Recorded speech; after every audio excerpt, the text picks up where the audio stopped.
ನಮಸ್ಕಾರ ಸ್ನೇಹಿತರೆ, ಮಹಿ updates plus YouTube ಚಾನಲ್ಗೆ ನಿಮಗೆ ಸ್ವಾಗತ ಸುಸ್ವಾಗತ. ನೋಡಿ, ಎಲ್ಲ CET ವಿದ್ಯಾರ್ಥಿಗಳಿಗೆ ಇದು ತುಂಬಾನೇ ಇಂಪಾರ್ಟೆಂಟ್ ಇನ್ಫಾರ್ಮೇಶನ್. ಯಾಕಂದ್ರೆ ಈ ಒಂದು ಇನ್ಫಾರ್ಮೇಶನ್ ಎಲ್ಲ ನಿಮಗೆ ಗೊತ್ತಿರಬೇಕು. ನೀವೀಗ ಕಾಲೇಜಸ್ಗೆ ಜಾಯಿನ್ ಆಗೋದಕ್ಕಿಂತ ಮುಂಚೆನೆ ಇವೆಲ್ಲ ಇನ್ಫಾರ್ಮೇಶನ್ ನಿಮಗೆ ತಿಳಿದಿದ್ರೆ ನಿಮಗೆ ತುಂಬಾ ಉಪಯೋಗ ಆಗುತ್ತೆ. ಯಾಕಂದ್ರೆ ಸಾಕಷ್ಟು ಜನ CET ವಿದ್ಯಾರ್ಥಿಗಳು ಇಲ್ಲಿ ಏನ್ ಮಾಡ್ತಿರ್ತಾರೆ, ಈಗ ಇಂಜಿನಿಯರಿಂಗ್ ಹೋಗಿ ಜಾಯಿನ್ ಆಗ್ತೀರಾ, ಫೀಸ್ ಪೇ ಮಾಡಕ್ಕೆ ಎಷ್ಟೋ ಜನಕ್ಕೆ ಪ್ರಾಬ್ಲಮ್ ಇರುತ್ತೆ. ಈಗ ವಿದ್ಯಾರ್ಥಿಗಳು ನೀವು ಹುಟ್ಟಿರುವಂತಹ ಒಂದು ಹಳ್ಳಿಯಿಂದ ನೀವು ಟೌನ್ಗೆ ಹೋಗ್ತಿರ್ತೀರಾ. ಈಗ ಬೆಂಗಳೂರಿಗೆ ಮ್ಯಾಕ್ಸಿಮಮ್ ಕಾಲೇಜಸ್ ಬೆಂಗಳೂರಲ್ಲಿ ಇರುವಂತಹ ಕಾರಣದಿಂದ ಬೆಂಗಳೂರಿಗೆ ಹೋಗ್ತಿರ್ತೀರಾ. ಬೆಂಗಳೂರಲ್ಲಿ ತುಂಬಾನೇ ಖರ್ಚಿರುತ್ತೆ, ಎಲ್ಲರಿಗೂ ಗೊತ್ತಿದೆ. ಈಗ ನೀವು ಸಪರೇಟ್ ಆಗಿ PG ತಗೊಳ್ಬೇಕಂದ್ರು, private hostels, college private hostels ಎಲ್ಲ ತಗೊಳ್ಬೇಕಂದ್ರೆ ನಿಮ್ಗೆ ತುಂಬಾನೇ ಸಮಸ್ಯೆ ಇರುತ್ತೆ. ಈಗ ಫ್ರೀ ಹಾಸ್ಟೆಲ್ ಯಾವ ರೀತಿ ಪಡ್ಕೊಳ್ಳೋದು, ಒಂದು ಪೈಸೆ ಖರ್ಚಿಲ್ದೇನೆ ನೀವು ಫ್ರೀ ಹಾಸ್ಟೆಲ್ ಯಾವ ರೀತಿ ಪಡ್ಕೊಳ್ಳೋದು ಅನ್ನುವಂತಹದ್ದು ಈ ವಿಡಿಯೋದಲ್ಲಿ ನಿಮಗೆ ಎಲ್ಲ ಸಂಪೂರ್ಣವಾದ ಮಾಹಿತಿ ಕೊಡ್ತೀನಿ. ನೀವು ನಂಗೆ ಒಂದೇ ಒಂದು ಹೆಲ್ಪ್ ಮಾಡ್ಬೇಕಷ್ಟೇ. ನೀವು ಚಾನಲ್ಗೆ ಸಬ್ಸ್ಕ್ರೈಬ್ ಮಾಡ್ಕೊಂಡು ವಿಡಿಯೋಗೊಂದು ಲೈಕ್ ಕೊಡಿ, ಓಕೆನಾ? ನೀವು ಕೂಡ ಸಬ್ಸ್ಕ್ರೈಬ್ ಲೈಕ್ ನಮಗೆ ಪ್ರೋತ್ಸಾಹ ಆಗಿರುತ್ತೆ, ನಿಮಗೆ ಹೆಚ್ಚಿಗೆ ವಿಡಿಯೋಸ್ ಮಾಡಿ ತಿಳಿಸೋದಕ್ಕೆ. ನೀವು ವಿಡಿಯೋ ನೋಡ್ತಿದ್ದೀರಾ, ಆದ್ರೆ ಸಾಕಷ್ಟು ಜನ ಯಾರು ಲೈಕ್ ಮಾಡ್ತಿಲ್ಲ. ಆದಷ್ಟು ವಿಡಿಯೋಗೊಂದು ಲೈಕ್ ಕೊಡಿ. ನೀವು ಕೊಡೋ ಲೈಕ್ ಇಂದ ನಿಮ್ಮಂತ CET ವಿದ್ಯಾರ್ಥಿಗಳಿಗೆ ಬೇರೆಯವರು ಕೂಡ ಇನ್ಫಾರ್ಮೇಶನ್ ತಲುಪುತ್ತೆ. ನೀವು ಕೊಡೋ ಲೈಕ್ ಇಂದ ಅವ್ರಿಗೂ ಕೂಡ ವಿಡಿಯೋ ರೆಕಮೆಂಡೇಶನ್ ಹೋಗಿ ಅವ್ರಿಗೂ ಕೂಡ ಈ ಒಂದು ಇನ್ಫಾರ್ಮೇಶನ್ ಆದ್ರೆ ತಿಳಿಯುತ್ತೆ, ಓಕೆನಾ? ಈಗಲೇ ಎಲ್ಲರೂ ಸಬ್ಸ್ಕ್ರೈಬ್ ಲೈಕ್ ಮಾಡ್ಕೋಬಿಡಿ. ಈಗಾಗಲೇ ಯಾರು ಸಬ್ಸ್ಕ್ರೈಬ್ ಲೈಕ್ ಮಾಡ್ಕೊಂಡಿದ್ದೀರೋ ಎಲ್ಲರಿಗೂ ನನ್ನ ಒಂದು ಹೃದಯ ಪೂರ್ವಕ ಧನ್ಯವಾದಗಳು. ನೋಡಿ, ಈಗ ನಾನು ಡೈರೆಕ್ಟ್ ಟಾಪಿಕ್ ಗೆ ಬರ್ತೀನಿ. ನೋಡಿ, ಮೊದಲನೇದಾಗಿ ನಿಮಗೆ CET ವಿದ್ಯಾರ್ಥಿಗಳಿಗೆ ಈಗ ಕಾಲೇಜಸ್ಗೆನೆ ಈಗ ನಿಮ್ದು CET ಅಲ್ಲಿ ನಿಮ್ಗೆ ಒಂದು ಸೀಟ್ ಸಿಕ್ಕೇ ಸಿಗುತ್ತೆ. ಅದ್ರ ಬಗ್ಗೆ ಏನು ತಲೆ ಕೆಡಿಸ್ಕೊಳ್ಳುವಂತ ಅವಶ್ಯಕತೆ ಇಲ್ಲ. ಇಂಜಿನಿಯರಿಂಗ್ ಕಾಲೇಜಸ್ ಅಲ್ಲಿ ಒಂದು ಸೀಟ್ ಸಿಗುತ್ತೆ. ಇಂಜಿನಿಯರಿಂಗ್ ಕಾಲೇಜಸ್ ಅಲ್ಲೇ ನಿಮ್ಗೆ ಲಕ್ಷಗಟ್ಟಲೆ ಫೀಸ್ ಇರುತ್ತೆ. ನಿಮ್ಗೆ ಏನಾಗುತ್ತೆ ಅಂದ್ರೆ ಗೌರ್ಮೆಂಟ್ ಕಾಲೇಜಸ್ ಅಲ್ಲಿ ಒಂದು ಫೀಸ್ ಇರುತ್ತೆ, ಪ್ರೈವೇಟ್ ಕಾಲೇಜಸ್ ಅಲ್ಲಿ ಒಂದು ಫೀಸ್ ಇರುತ್ತೆ, ಓಕೆನಾ? ಇದೆಲ್ಲ ಒಂದು ವಿಷಯ. ಆದ್ರೆ ಇನ್ನೊಂದು ಕಷ್ಟಕರವಾದ ಒಂದು ಸಂಗತಿ ಏನಂದ್ರೆ ವಿದ್ಯಾರ್ಥಿಗಳಿಗೆ ಬೆಂಗಳೂರಿನಲ್ಲಿ ಇರೋದು ಮೈನು.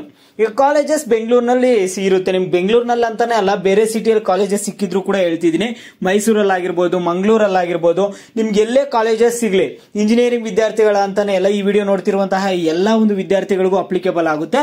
ನಿಮ್ಗೆ ಮೈನು ಏನಂದ್ರೆ ಶೆಲ್ಟರ್ ಬೇಕು, ಫುಡ್ ಶೆಲ್ಟರ್ ಬೇಕು. ಫುಡ್ ಶೆಲ್ಟರ್ಗೆ ತುಂಬಾನೇ ಖರ್ಚಾಗುತ್ತೆ ಬೆಂಗಳೂರಲ್ಲಿ, ಓಕೆನಾ?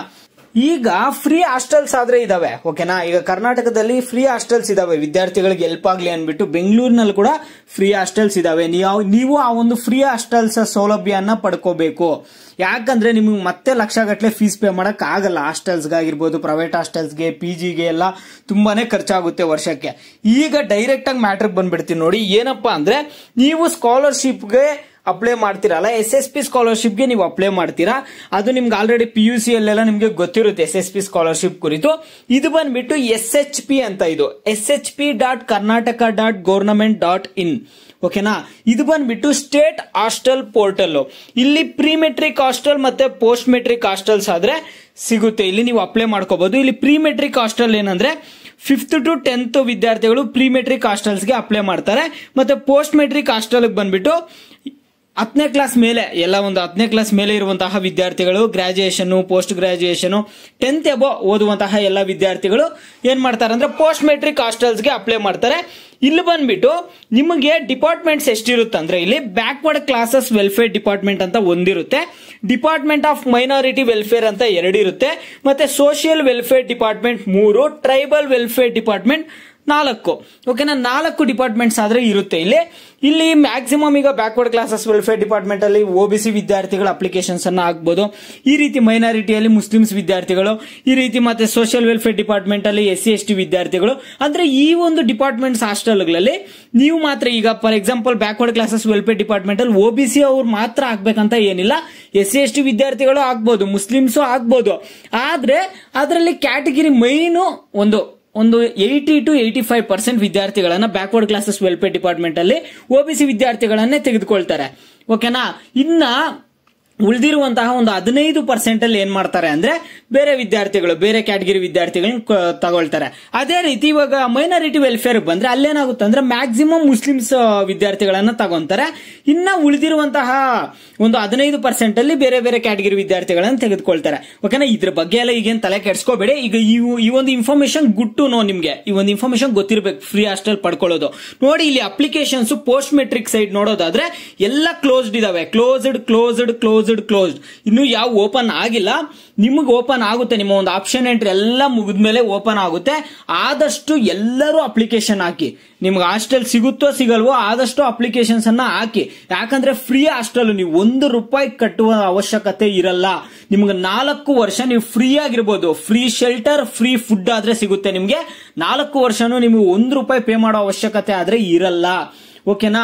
ಈಗ ಏನಾದ್ರೂ ಹಾಸ್ಟೆಲ್ ಸಿಗದೆ ಇದ್ರೆ ಏನ್ ಮಾಡಬೇಕು ಅವಾಗೆಲ್ಲ ಅದ್ರ ಬಗ್ಗೆ ಎಲ್ಲ ನಿಮ್ಗೆ ಮುಂದಿನ ವಿಡಿಯೋಸ್ ಅಲ್ಲಿ ತಿಳಿಸ್ಕೊಡ್ತೀನಿ. ಸದ್ಯಕ್ಕೆ ಈ ಒಂದು ಇನ್ಫಾರ್ಮೇಶನ್ ನಿಮ್ಗೆ ಗೊತ್ತಿರಬೇಕು. ಗವರ್ನಮೆಂಟ್ ಹಾಸ್ಟೆಲ್ಸ್ ಇದಾವೆ. ಇದ್ರಲ್ಲಿ 4 ಡಿಪಾರ್ಟ್ಮೆಂಟ್ ಇದೆ. Backward classes welfare department, minority welfare, social welfare department, tribal welfare department.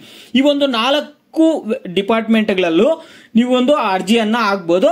ನಿಮ್ಗೆ ಯಾವ್ದೋ ಒಂದರಲ್ಲಿ ಸಿಗುವಂತಹ ಚಾನ್ಸಸ್ ಇರುತ್ತೆ. ನಿಮ್ಗೆ ಹಾಸ್ಟೆಲ್ ಏನಾದ್ರು ಸಿಗ್ಲಿಲ್ಲ ಅಂದ್ರೆ ಯಾವ ರೀತಿಯ ಗವರ್ನಮೆಂಟ್ ಕಡೆಯಿಂದ ಬೆನಿಫಿಟ್ಸ್ ಬರುತ್ತೆ ಏನೋ ಅನ್ನೋದನ್ನ ಮುಂದಿನ ವಿಡಿಯೋಸ್ ಅಲ್ಲಿ ತಿಳಿಸ್ಕೊಡ್ತೀನಿ. ನಿಮಗೆ ನೋಡಿ ಈ ಒಂದು ಹಾಸ್ಟೆಲ್ಸ್ ಫ್ರೀ ಆಗಿರುತ್ತೆ, ನೀವು ಅಪ್ಲೈ ಮಾಡ್ಕೋಬಹುದು. ಅರ್ಥ ಆಯ್ತು ಅನ್ಕೊಳ್ತೀನಿ. ಇದು ಸದ್ಯಕ್ಕೆ ಅಪ್ಡೇಟ್. ನಿಮಗೆ ಬೇರೆ ಏನೇ ಡೌಟ್ಸ್ ಇರಲಿ, KCET ರಿಲೇಟೆಡ್ ಆಗಲಿ, ಯಾವ್ಯಾವ ಒಂದು ಟಾಪಿಕ್ಸ್ ರಿಲೇಟೆಡ್ ಆಗಲಿ, ನೀವು ಪ್ರತಿಯೊಬ್ಬರು ವಿಡಿಯೋಗೆ ಲೈಕ್ ಮಾಡ್ಬಿಟ್ಟು ಕಾಮೆಂಟ್ ಮುಖಾಂತರ ತಿಳಿಸಿ. ಯಾವ ಟಾಪಿಕ್ಸ್ ಬಗ್ಗೆ ಹೆಚ್ಚಿಗೆ ಕಾಮೆಂಟ್ಸ್ ಇರುತ್ತೋ ಅದ್ರ ಬಗ್ಗೆ ನೆಕ್ಸ್ಟ್ ವಿಡಿಯೋ ಆದ್ರೆ ಬರುತ್ತೆ.